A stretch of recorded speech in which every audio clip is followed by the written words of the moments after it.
بسم الله الرحمن الرحيم الحمد لله رب العالمين وأصلي وأسلم على المبعوث رحمة للعالمين أما بعد. محترمو، سبا نه بل سبا د دسمبر د میاشتې 15 تاریخ ده او دا هغه ورځ ده چې په دې ورځ نصارا خپل مشهور دویم مذهبي اختر چې کرسمس ورته ویل کېږي هغه مناوي.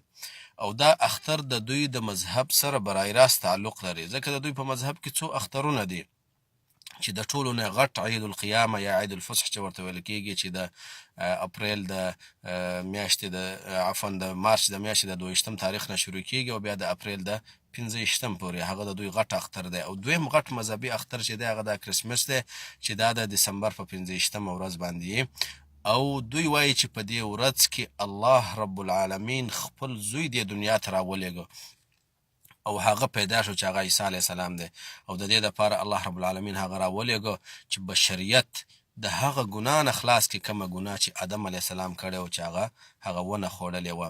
نو دا د دوی مذهب دی او د دوی د باطله عقیده ده او د دوی کفري عقیده ده. نو د دې وجې نه د مسلمانانو دپاره دا جایز نه دی چې د دوی سره په دې اختر کې شرکت وکړي، د دوی سره په دې خوشحالیانو کې شرکت وکړي او یا دا ورځ مناو کړي او دوی ته په دې ورځو کې هدیې ورکړي مبارکیانې ورکړي. او دا ځکه چې د دوی سره شرکت کول په دې ورځ په خوشحالیانو کې او د دې ورځ په مناوولو کې دا معنا ده نعوذ بالله نعوذ بالله چې ستاسو مذهب هم صحیح دی او دا تاسو چې کومه خبره کوئ دا هم صحیح ده. که چیرته ته ونه وایه نو دا ستا لسان الحال په دې باندې دا دلالت کوي او دارنګه کم جاهل مسلمانان چې دی هغه چې دغه د دې شیونو په حقیقت خبر نه دی هغه به دا ګمان وکړي چې ولا دا خبره د دوی صحیح ده. او مسلمان باید دا عقیده وساتي چې قل هو الله احد الله الصمد لم یلد ولم یولد ولم یکن له كفوا احد. الله رب العالمین یو دی، الله رب العالمین بې حاجته دی، چاته احتیاج نه لري.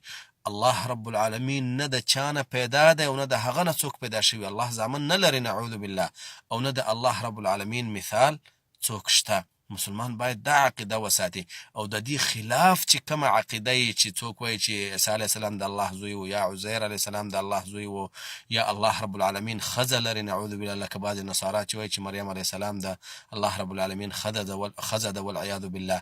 نو د دې کفري عقیدې رد باید انسان وکړي، دا نه چې ته د هغوی سره په دې خوشحالۍ کې شرکت وکړې او دا ورځ ورسره مناو کړې او دا ورځ په هغه ورځو او دا اختر په هغه اخترونو باندې په هغه ورځو باندې مه قیاسوه لکه بعضې مسلمانان چې وایي چې د دې او د ازادۍ د ورځ څه فرق دی. نه، ازادي ورځ، د استاد ورځ، د مزدور ورځ، د مور ورځ، دا نور چې کوم اخترونه نن سبا جوړ شوي دي اگر هغه هم ښه کار نه دی، هغه هم د شریعت خلاف کار دی، خو هغه او دا فرق لري چې دا مذهبي شی دی، دا د دوی د باطلې عقیدې سره او د کفر سره تعلق لري او هغه مذهبي شی نه دی، هغه د عقیدې او د کفر سره تعلق نه لري.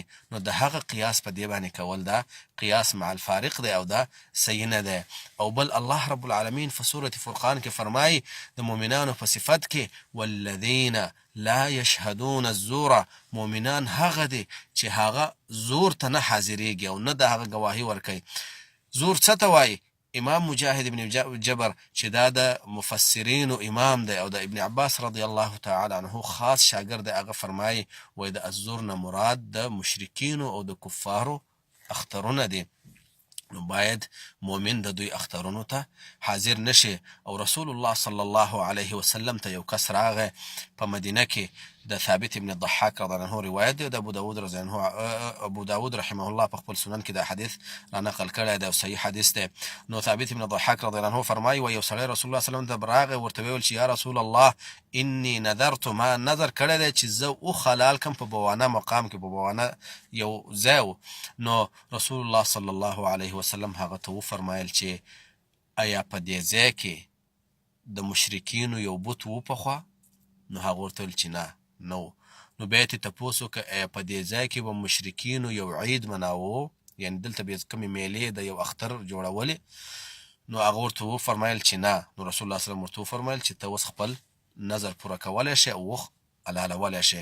نو چې په یو ځای کې چې د کفارو عید او د کفارو اختر یې هلته هغه میلې کې هغوی میلې کوي، په هغه ځای کې د الله رب العالمین د رضا دپاره ذبح کول لا نه جایز، نو په هغوی کې شرکت کول او په هغوی کې د هغه مناوول او د هغه تعظیم کول او د هغه لمانځل دا په طریق اولا سره جایز نه دی. باید مسلمان د دې نه ځان وساتي او دا ډېره خطرناکه خبره ده زما ورونو. بعضې خلک دې ته په معمولي خبره ګوري، په معمولي سترګه ورته ګوري او ورته وایي چې خیر دی هغوی موږ ته د اختر مبارکي راکوي، موږ به هغوی ته د اختر مبارکي ورکړو. نه، زموږ اختر او د هغوی اختر فرق لري. زموږ په اختر کې توحید دی، زموږ په اختر کې د الله رب العالمین وحدانیت دی، زموږ په اختر کې هغه کارونه نشته چې د اسلامي عقیدې خلاف دی، او د هغوی په اختر کې هغه کارونه ده شته چې هغه د الله رب العالمین د وحدانیت خلاف دی. هغوی وایي الله رب العالمین زوی لري او په دې ورځ د الله زوی پیدا شوی، او مسلمانانو د عقیده ده چې الله زوی نه لري، او په دې ورځ دوی هغه کارونه کوي چې هغه د الله رب العالمین د شریعت او د هغه د وحدانیت خلافي. لکه مثال طور د پاپ نویل یا سانتا کلوس چې ورته وایي، دا دوی چې کم تمثال او کم تصویر چې جوړوي دا د چا تصویر دی؟ دا په اصل کې د نیکولاس چې د دوی مشهور پاپ جوړ تیر شوی دی، د هغه تصویر دی چې هغه به د شپې خلکو ته هدیه ورکړي. نو دوی راپاڅېدل او دا یو تمثیل یې جوړ کړ چې دا اصل کې د کوکا کولا کمپنۍ جوړ کړی دی، او یو سپینه ږیره یې او یو عاجز سړي په شکل کې پیشه او دا طرفونه چې سپین کالي اغوستي، سپینې جامې اغوستي، او دا طرفونه چې دا یې سره، نو بیا دا خلکو ته هدیې ورکوي او خلکو ته تحفې ورکوي، هغوی ورنه اخلي. نو دا د دوی د مذهب سره برای راست تعلق لري. او دارنګې کومه ونه چې دوی په دې ورځ جوړوي چې د صنوبر ونه او کرسمس ټري ورته وایي یا شجرة المیلاد چې ورته ویل کېږي، دا ونه کې چې کوم شیونه دي دا ټول د دوی د مذهب سره تعلق لري. د دې په سر کې چې دوی کم تصویر لګوي یا کومه مجسمه چې لګوي، دوی وایي دا د جبرائیل علیه السلام ده، یا کم ستوری چې لګوي دا دوی وایي چې دا د بیت اللحم ده. بیت اللحم هغه ځای دی په کوم ځای کې چې عیسی علیه السلام پیدا شوی و. او په دې کې چې کوم شمې دوی لګوي یا رڼاګانې چې دوی لګوي، دا ټولې د دوی مذهب ته او د دوی عقیدې ته اشاره کوي. دوی وایي چې دا رڼا چې دا د عیسی علیه السلام رڼا ده والعیاذ بالله. او دارنګې نور داسې شیونه چې دوی په دې ورځ کوي. نو مسلمان باید دا ورځ مناو نه کړي او نه د دې ورځې په خوشحالیانو کې او د دې ورځو په میلو کې شرکت وکړي. بلکې عمر رضی الله تعالی عنه چې کله شام فتح کړ، نو هلته کنیسې وې ډېرې، ځکه چې هلته د نصاراو حکومت و. نو هغه کنیسې عمر رضی الله ورانې نه کړې، خو مسلمانانو ته دا امر وکړ چې تاسو د نصاراو د اختر په ورځ د کنیسو ته مه ورځئ. بعضې مسلمانان به د سیل دپاره ورتله. نو رسول الله صلی الله علیه وسلم، نو عمر رضی الله ورته وفرمایل چې تاسو د اختر په ورځ د دوی د اختر په ورځ د کنیسو ته مه ورځئ، او دا ځکه چې فإن السخط ينزل عليهم، په دې ورځ په دوی باندې د الله رب العالمین عذاب او غصه او قهر را نازلیږي. نو څوک چې ورشي په هغه باندې به هم قهر را نازل شي. نو چې د یو شي تماشا او سیل لا جایز نه وي، نو په هغه کې شرکت کول خو په طریقې اولا سره جایز نه دی. د دې وجه نه عبدالله ابن عمرو بن العاص رضی الله تعالی عنه فرمایي، وایي تاسو د اعاجمو اقتدا او پیروي مه کوئ. عاجمو نه مراد کفار دي، او مه د هغوی په مهرجاناتو کې او د هغوی په نیروز کې شرکت کوئ. او دا ځکه چې چا شرکت وکړو، نو فإنه يحشر معهم یوم القیامه، په ورځ د قیامت کې به وایي دا سړی د هغوی سره راپاڅي والعیاذ بالله. او د ټولو مذاهبو اسلامي کوم مذاهب چې دي، مذاهب اربعه شو، نور داسې کوم اسلامي علما چې تیر شوي، ټول په اتفاق سره دا وایي چې د کفارو په مذهبي اخترونو کې شرکت کول دا حرام دی. بلکې د امام ابو حنیفه رحمه الله مذهب په دې کې ډیر سخت دی. امام زیلعی په خپل کتاب تبیین الحقایق کې هغه وایي چې د دوی په مهرجاناتو کې او د دوی په اخترونو کې شرکت کول لا یجوز.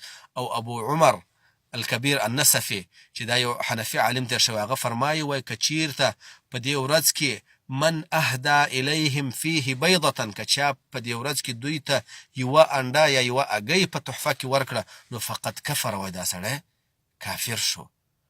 او دا ځکه چې دا خوشحالي او دا اختر د دوی د مذهب او د باطل عقیدې سره تعلق لري. نو محترمو، مقصد مې دا دی چې خاص کر هغه ورونه چې هغه په یورپ کې اوسېږي، په امریکې کې اوسېږي، یا په هغه ملکونو کې اوسېږي چې هغه د نصاراو سره د دوی اختلاط زیاتي، په دې ورځ هسې هم چوټي مه ورځه د دوی میلو ته او د دوی خوشحالیانو ته. قرار په کور کې کښېنه، او که په کور کې نه کښېنې نو داسې علاقو ته لاړ شه چې هلته د دوی دا میلې او دا احتفالات او دا خوشحالیانې نه یي.